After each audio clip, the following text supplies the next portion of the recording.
এটি একটি দোকানের সিসিটিভির ফুটেজ, যেখানে দেখা যাচ্ছে ভূমিকম্পের প্রথম ধাক্কায় জীবন বাঁচাতে বাবা তার সন্তানকে ফেলে দৌড় দিয়েছে। আর এটি সামাজিক যোগাযোগ মাধ্যমে দেয়া একজন নারীর স্ট্যাটাস, যেখানে তিনি অভিযোগ করেছেন ভূমিকম্পের সময় তার স্বামী তাকে এবং তার সন্তানকে ফেলে রেখেই দৌড়ে বাসার বাইরে চলে গেছে।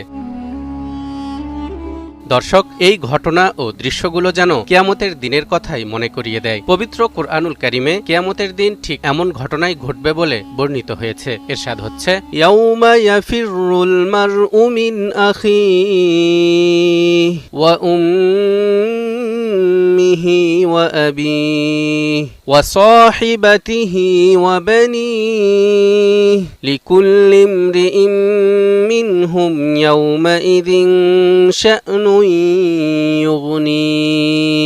সেদিন মানুষ পালিয়ে যাবে তার ভাই থেকে, তার মা ও তার বাবা থেকে, তার স্ত্রী ও তার সন্তান সন্ততি থেকে। সেদিন তাদের প্রত্যেকেই নিজেকে নিয়ে ব্যতিব্যস্ত থাকবে। বাংলাদেশের আবহাওয়া অধিদপ্তরের তথ্য অনুযায়ী এবারের ভূমিকম্পের মাত্রা ছিল 5.7, কিন্তু কোরআনের তথ্য অনুযায়ী কিয়ামতের দিন এমন মাত্রার ভূমিকম্প হবে যা পৃথিবীর কোনো রিখটার স্কেলে পরিমাপ করা যাবে না। এবার একবার ভাবুন তো, পৃথিবীর এই মাত্রার ভূমিকম্পেই যদি আমাদের এমন অবস্থা হয়, তাহলে কিয়ামতের প্রচণ্ড কম্পনে আমাদের কি দশা হবে? মহান আল্লাহ তাআলা সেই দশার কথাও কোরআনে উল্লেখ করেছেন। ইরশাদ হচ্ছে, ইয়া আইয়ুহান নাসু اتقوا ربكم إن